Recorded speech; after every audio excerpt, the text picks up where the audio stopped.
저희들이 이제 지난주부터 말라기 말씀을 살펴보고 있습니다.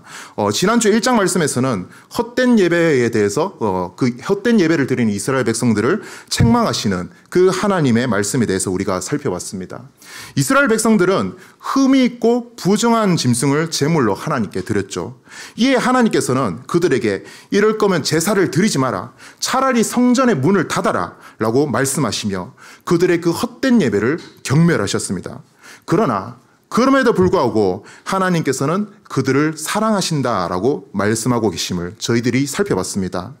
오늘 우리가 살펴볼 이 2장 말씀에서는 이스라엘 백성들이 이처럼 하나님께 헛된 예배를 드렸던 원인이 무엇인지에 대해서 하나님께서 말씀하고 계십니다. 그들이 하나님께 헛된 제물을 가져와서 헛된 예배를 드렸던 까닭은 그들이 하나님과 맺은 언약을 멸시하였기 때문입니다. 하나님의 말씀으로 비롯된 그 언약을 이스라엘 백성들이 가볍게 여긴 결과 이스라엘 백성들은 하나님께 헛된 예배를 드리는 그런 모습으로 나타나게 된 것이죠.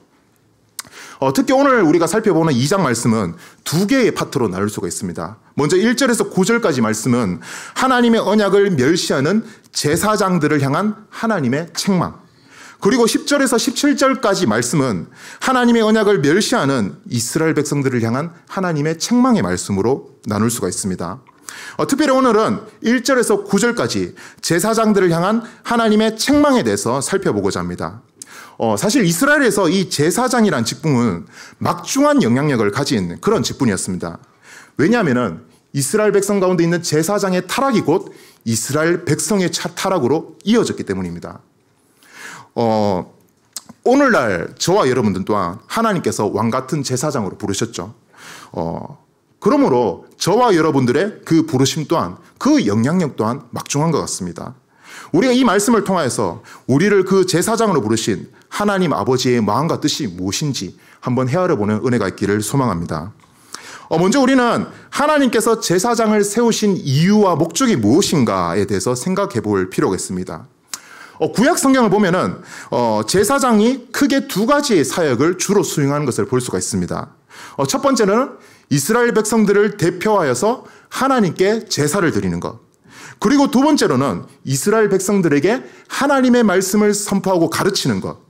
즉, 이 제사장들의 사역은 예배와 가르침, 예배와 가르침이 이들의 주된 사역이었습니다.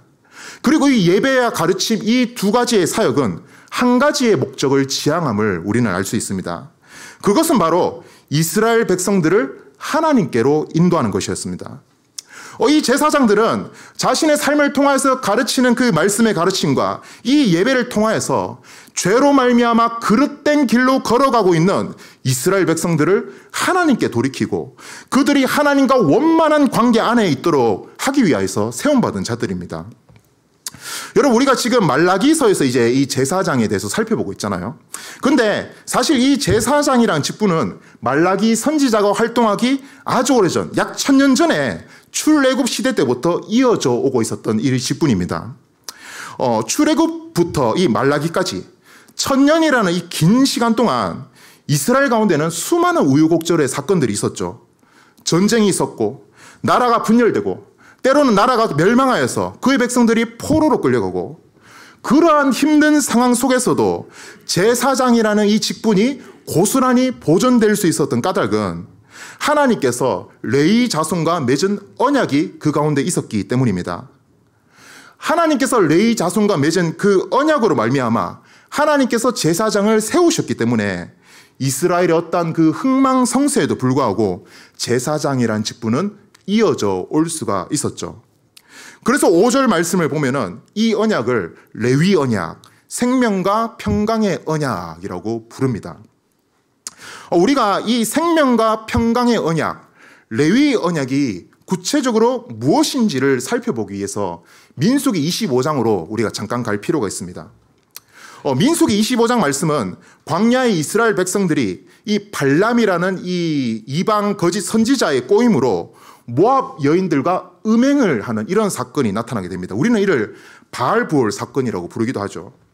여러분, 당시에 이스라엘 백성들이 이제 모압 여인과 음행하는 이 사건은 단순히 불륜이나 어떠한 간통 이런 문제를 넘어서는 일이었습니다.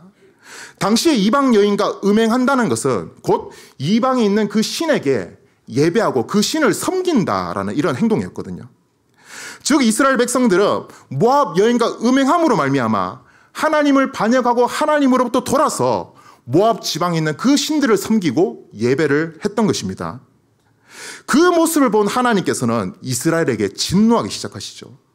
이스라엘 진영 가운데에 극심한 전염병이 들게 하시며 그로 말미암아 수많은 사람들이 고통 속에서 절규하거나 죽음을 맞이하게 하십니다. 이스라엘 백성들이 하나님의 진노로 한참 고통 속에서 울부짖을 때에 그 전염병을 그치게 하는 그 한 사람이 있었습니다. 그 사람은 바로 아론의 손자 엘르아살의 아들인 비느하스였습니다. 이 비느하스는 이스라엘 장막 안에서 음행하는 이 남녀 한 쌍을 발견하고 그들을 창으로 찔러 죽이게 됩니다. 그 일이 있은 후에 하나님께서는 이스라엘 진영에 그 돌던 그 전염병을 그치게 하셨습니다. 비느하스의 이러한 행동으로 말미암아 이스라엘 백성들의 생명이 보존케 된 것이죠.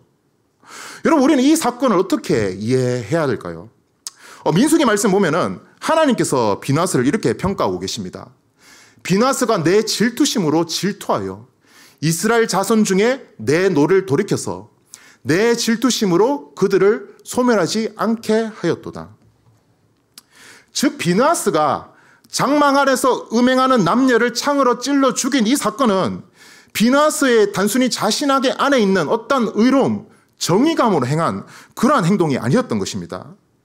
비느하스가 하나님의 기준을 붙들고 하나님의 편에서 하나님의 마음을 가지고 이러한 일을 행하였던 것이죠. 그 하나님의 마음이 무엇이겠습니까? 죄를 경멸히 여기시는 하나님의 마음인 것입니다.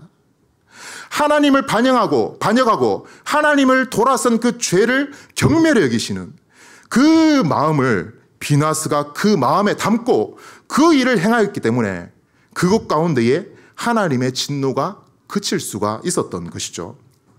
즉 비느하스의 삶의 기준이 무엇일까요? 바로 하나님의 말씀이었던 것이죠. 자기 안에 있는 그 하나님의 말씀으로 말미암아 하나님의 공의를 이스라엘 가운데 드러내므로 이스라엘 백성들의 목숨을 비느하스가 보존할 수 있도록 할 수 있었던 것입니다. 이스라엘 백성들은 비느하스를 보면서 이런 생각을 했을 겁니다. 우리가 하나님께 떠나는 것이 이처럼 심각한 죄구나. 우리가 하나님을 떠나서는 도무지 살아갈 수가 없구나. 오직 하나님께만 살 길이 있구나. 그들은 비느하스를 통하여서 자신의 죄를 자각할 수가 있었고 다시금 하나님께 돌이켜 하나님 안에 거하는 삶을 살아갈 수가 있었던 것입니다. 이 일이 있고 난 이후에 하나님께서 비느하스에게 언약을 주십니다.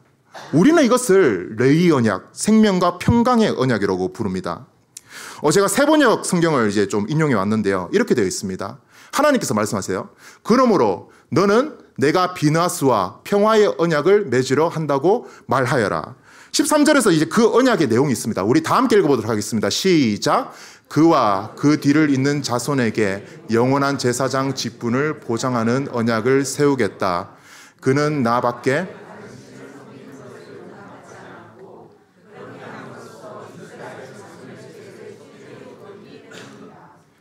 즉 생명과 평강의 언약이 무엇입니까? 이스라엘 가운데에 제사장의 직분이 끊어지지 않을 것에 대한 하나님의 언약인 것이죠. 그러면 하나님께서 그 언약을 주신 이유가 무엇입니까? 이스라엘 가운데 제사장이 세워지고 그 제사장들이 비느하스와 같은 심령을 가지고 자신의 삶을 통해서 하나님의 말씀을 드러내므로 말미암아 이스라엘 백성들을 하나님께로 인도하기 위해서인 것입니다. 그러므로 생명과 평강의 언약으로 세워진 제사장들의 마음속에 담아야 될 것이 무엇이겠습니까? 말씀, 바로 하나님의 말씀인 것입니다. 이 제사장들은 자신의 마음속에 하나님의 말씀을 담고 그 말씀을 기준하는 삶을 살아감으로 이스라엘 백성들을 하나님께로 인도해야 되는 그런 직무를 맡았던 자들인 것이죠. 그런데 2절 말씀 보면은 하나님이 제사장들을 향하여서 이렇게 말씀하고 계심을 우리는 볼 수가 있습니다. 만군의 여호와가 이르노라. 너희가 만일 듣지 아니하며 마음에 두지 아니하며 내 이름을 영화롭게 하지 아니하면 내가 너희에게 저주를 내려 너희의 복을 저주하리라. 내가 이미 저주하였나니 이는 너희가 그것을 마음에 두지 아니하였습니다. 무엇이죠? 하나님의 말씀을 마음에 두고 그 말씀을 기준하여 삶을 살아가야 되는 이 제사장들이 자신의 마음 가운데 그 말씀을 두지 않았던 것이죠. 그로 말미암아 하나님께서는 그들에게 저주를 선언하시고 계심을 볼 수가 있습니다. 여러분, 저주는 우리가 어떠한 극심한 고통을 당할 때 그때야 비로소 생기는 것이 저주가 아닙니다. 우리 안에 말씀이 없을 때, 우리 안에 주의 말씀이 고갈되었을 때 그 상태가 바로 저주라고 하나님 말씀하고 계시는 것입니다. 하나님의 말씀을 마음에 담아두지 않는 이 제사장들의 결과가 어떨까요? 8절 보니까 하나님께서 이렇게 말씀하고 계십니다. 너희는 옳은 길에서 떠나 많은 사람을 율법에 거스르게 하는도다. 나 만군의 여호와가 이르노니 너희가 레위의 언약을 깨트렸느니라. 여러분, 이것은 하나님께서 그들을 향해서 절규하고 계시는 것입니다. 너희들이 나를 버리고 다른 길로 떠났다. 너희들 때문에 나의 백성들 또한 나를 버리고 다른 길로 돌아섰다. 내가 너희 조상들과 언약을 맺은 이유와 목적이 무엇인 줄 아니? 너희들로 하여금 나의 백성들이 나에게로 돌아오고 나와 함께하기 위함이었다. 그런데 너희가 내 말씀을 버림으로, 너희들은 내 말씀을 내 마음에 두지 않으므로 나와 맺은 그 언약을 너희들이 깨트렸다. 하나님께서 말씀하고 계신 것입니다. 말씀을 마음에 담아두지 못한 제사장들의 결국은 하나님의 언약을 깨트리는 것이었습니다. 그러면 우리가 여기서 한 가지 더 생각해 볼 필요가 있습니다. 제사장들이 자신의 마음에 말씀을 담아두지 않으므로 하나님의 언약을 깨트렸다고 했는데, 그러면은 그 원인이 무엇일까요? 그들이 하나님의 언약과 그 말씀을 멀리하게 된 그 상황적인 요소가 무엇일까요? 그것은 그들이 하나님의 말씀이 아닌 다른 것들에 귀를 기울이고 그것을 마음에 담았기 때문입니다. 하나님의 말씀이 아닌 세상에서 몰려오는 그 다양한 메시지를 자신의 마음에 담고 그것을 기준으로 삶을 살았기 때문에 그들은 하나님과 맺은 그 생명과 평강의 언약을 깨트렸고 제사장이라는 자신의 소명과 정체성을 상실하게 된 것입니다. 왜 다른 것에 귀를 기울이고 그것을 마음에 담았을까요? 눈앞에 맞이한 그 비참한 상황과 현실 앞에서 하나님이 희미해져가기 때문입니다. 하나님의 말씀이 더 이상 소망이 없는 것처럼 그들이 생각했기 때문입니다. 이스라엘은 어떻습니까? 예레미야의 그 예언에 따라서 포로 생활 70년 후에 자신의 고국 땅으로 귀환하게 됩니다. 하나님의 말씀이 성취되었죠. 하지만 어떻습니까? 그들은 여전히 페르시아라는 제국 가운데 있는 하나의 작은 도시로 전락해 있습니다. 언제 자신의 나라의 그 주권이 회복될지, 언제 다윗 왕조를 이을 그 지도자가 이 땅 가운데 서게 될지 도무지 가늠이 안 되는 상황입니다. 하나님께서 성전을 다시 지으라고 말씀하셔서 이들이 성전을 짓기 시작했습니다. 하나님께서 학개 선지자를 통해서 이렇게 말씀하셨죠. 야, 너희들이 짓게 될 이 성전 안에 이전보다 더욱더 큰 영광이 임하게 될 것이야. 그들은 이 하나님의 약속 하나를 붙들고 대적들의 수많은 억압과 방해에도 불구하고 그 많은 우여곡절 속에서도 성전을 완공하게 되었습니다. 그런데 어떻죠? 성전을 지었는데 시간이 지나고 지나도 아무 일이 일어나지 않습니다. 성전 안에 임해야 될 그 찬란한 하나님의 영광이 임하지가 않는다는 거예요. 지금 그들이 지은 성전, 그들 스스로 바라보니 페르시아 제국의 수많은 신전들과 비교했을 때에 너무나 작고 초라하고 보잘것없는 것처럼 보여지게 됩니다. 그러면서 하나님의 말씀이 그들 가운데에 아무런 소망도 가져다 주지 못하는 것처럼 여겨지기 시작합니다. 오히려 자신들의 눈앞에 보이는 그 페르시아 제국의 소망이 있고 살 길이 있는 것처럼 그들이 생각하게 된 것이죠. 이제 그들은 자신의 마음 안에 있는 그 하나님의 말씀을 버리고 그들이 속한 그 페르시아의 관습, 전통, 문화로 비롯된 그 수많은 메시지들을 자신의 마음에 담기 시작했고 그것을 기준하는 삶을 살아가기 시작했습니다. 1장 8절 말씀 보면은 하나님께서 그릇된 예배를 드리는 이스라엘 백성들을 책망하는 모습이 나옵니다.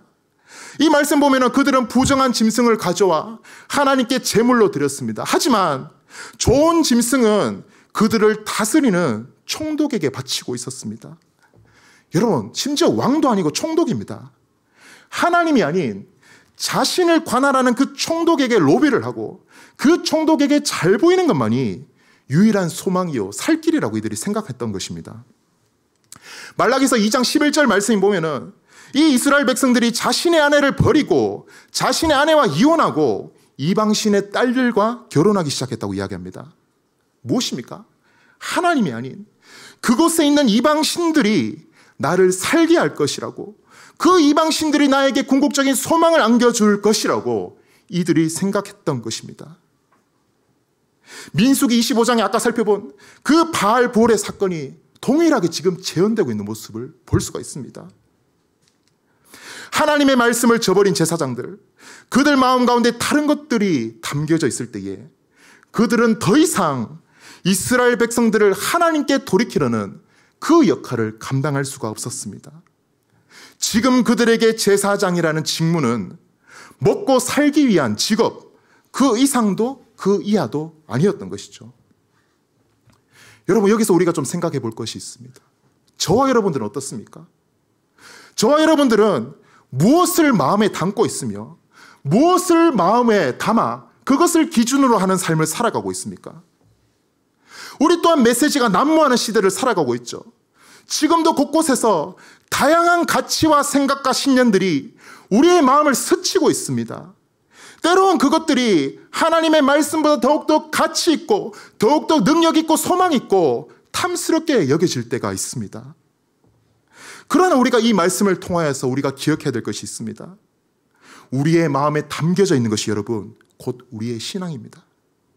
우리의 마음에 담으려는 것이 곧 우리의 삶의 기준이 되더라는 것입니다.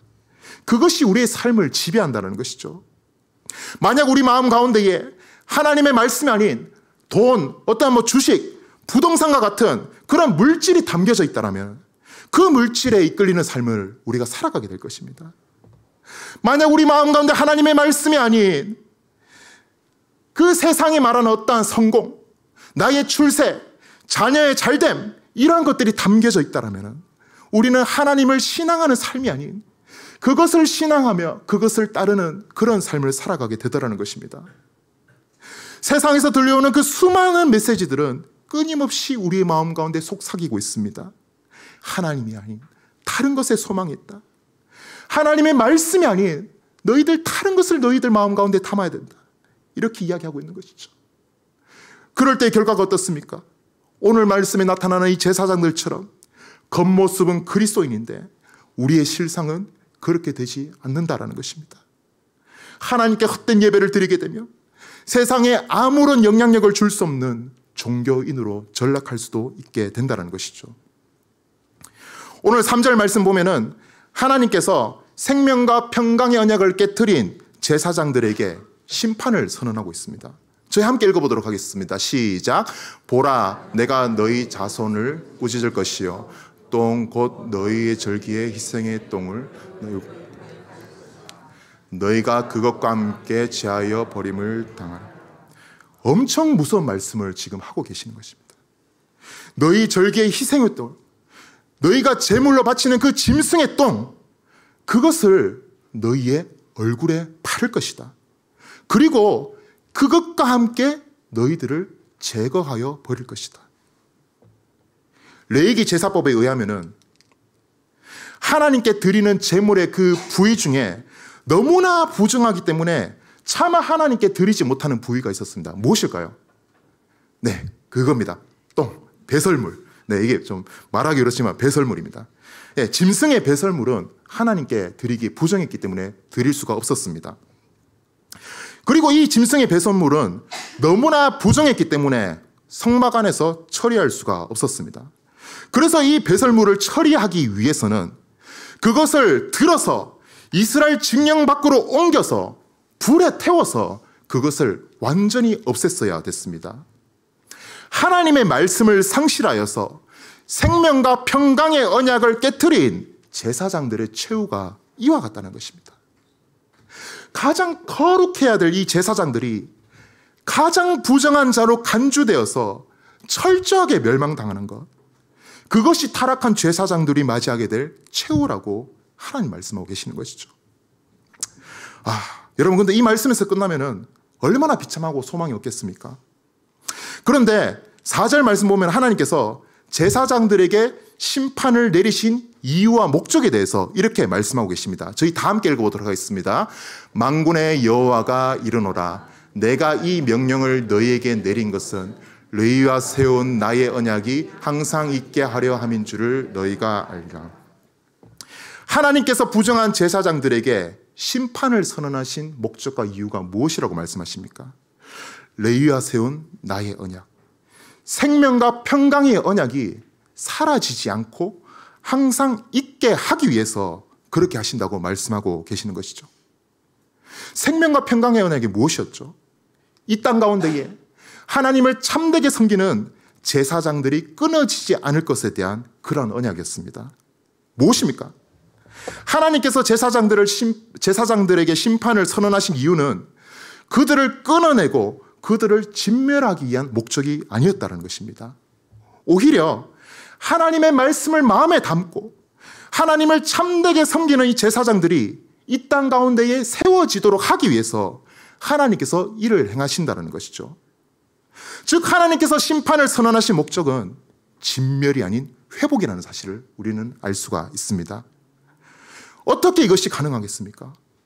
무엇으로 하나님께서 그들을 회복하실 수가 있을까요? 비록 생명과 평강의 언약을 깨트린 제사장들은 부정한 자로 간주되어 하나님 앞에서 철저하게 진멸당해야 되는 것이 마땅하지만 하나님께서는 이를 원치 않으신 것입니다. 그들이 회복되어 자신에게 주어진 이 제사장이라는 이 직무를 제대로 참되게 감당하기를 원하신 것이죠. 그러기에 그들을 심판하실 수가 없었습니다. 그들에게 있는 배설물과 같은 그 부정함을 그들에게 처리하기 위해서는 다른 방법이 필요했던 것이죠. 그것은 자신의 아들 예수 그리스도에게 그들의 배설물과 같은 그 모든 부정함을 대신 감당토록 하시는 것이었습니다. 여러분, 우리 예수님께서는 가장 거룩하신 분이십니다. 가장 거룩하신 분이 이 땅 가운데 오셔서 하신 일이 무엇입니까? 폐설물과 같은 그 더러운 우리의 죄를 뒤집어 쓰시고 가장 부정한 자가 되셨습니다. 성전의 주인이 되시며 성전 안에서 찬양과 영광과 존귀를 받기 합당하신 그분께서는 우리의 부정한 모든 죄악을 뒤집어 쓰시고 성전 밖으로 쫓겨나가셨죠. 그리고 십자가를 들고 골고다 언덕길을 올라가셨습니다. 그래서 그곳에서 로마 병사들에 의해서 십자가에 못 박히심으로 말미암아 우리 예수님은 하나님 앞에서 철저하게 진멸당하신 분이십니다. 그분의 십자가의 은혜로 말미암아 저와 여러분들에게 비로소 배설물과 같은 그 모든 부정함들이 온전히 씻겨지고 깨끗하게 된 것입니다. 뿐만이 아닙니다. 그분은 부활하시고 승천하시고 우리 각 사람 가운데에 성령을 보내주셨죠. 여러분, 우리 삶 가운데 성령이 내주하고 있다는 사실은 무엇입니까? 우리 안에 말씀이 있다는 것입니다. 말씀이 없고 정말 비참하고 처량한 우리 인생 가운데에 주님께서는 성령으로 말미암아 우리 마음 가운데에 그 마음을 새롭게 하여 주시고 그분의 말씀이 우리의 마음 가운데에 새겨질 수 있도록 하여 주신 것입니다. 그 주님의 은혜로 말미암아 어떻습니까? 마땅히 진멸당해야 될 우리의 인생이 사도 베드로가 말하는 것처럼 왕 같은 제사장으로 서게 된 것입니다. 그리스도의 빛을, 그분의 그 아름다운 덕을 온 세상 가운데 전하고 선포하는 왕 같은 제사장으로 하나님께서 세우신 것이죠. 우리 스스로 지킬 수 없어서 우리 스스로 깨트렸던 그 생명과 평강의 언약을 하나님께서는 자신의 아들 예수 그리스도로 말미암아 다시금 세워지게 하시고 이 시대 가운데까지도 이어지게 하신 것입니다.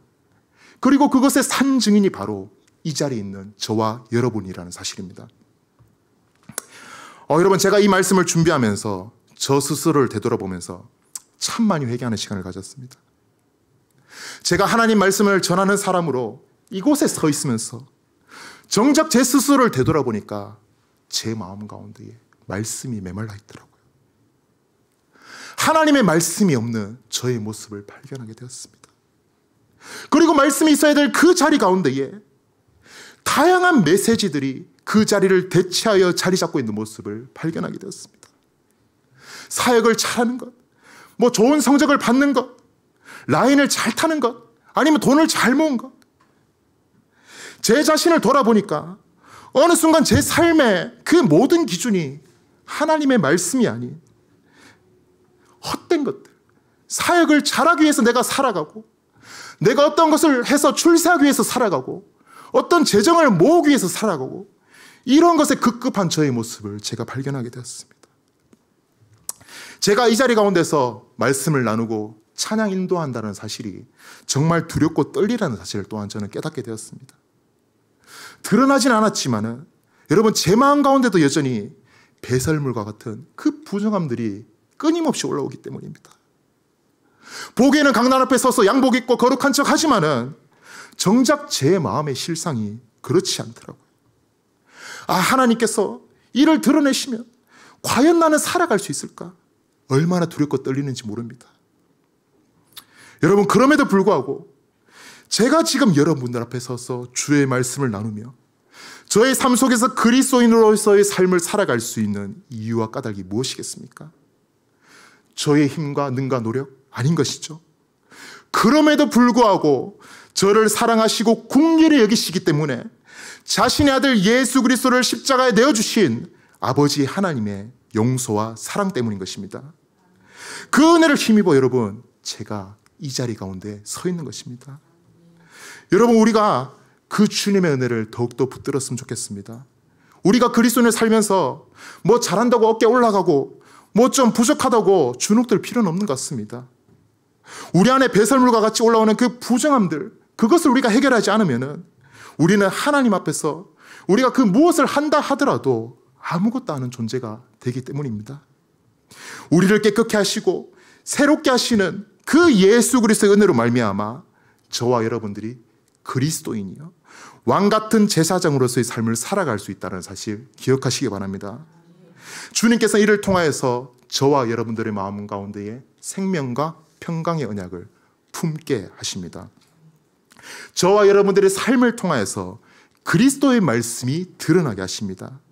그러기에 여러분, 그리스도의 말씀을 품고 나아가는 여러분들의 수고와 헌신 또한 결코 헛되지 않음을 기억하시기 바랍니다. 저와 여러분들의 그 마음의 소원함을 두고 누군가를 위해서 기도하고 눈물 흘리는 그 수고가 여러분 결코 헛되지 않다는 사실 기억하시기 바랍니다.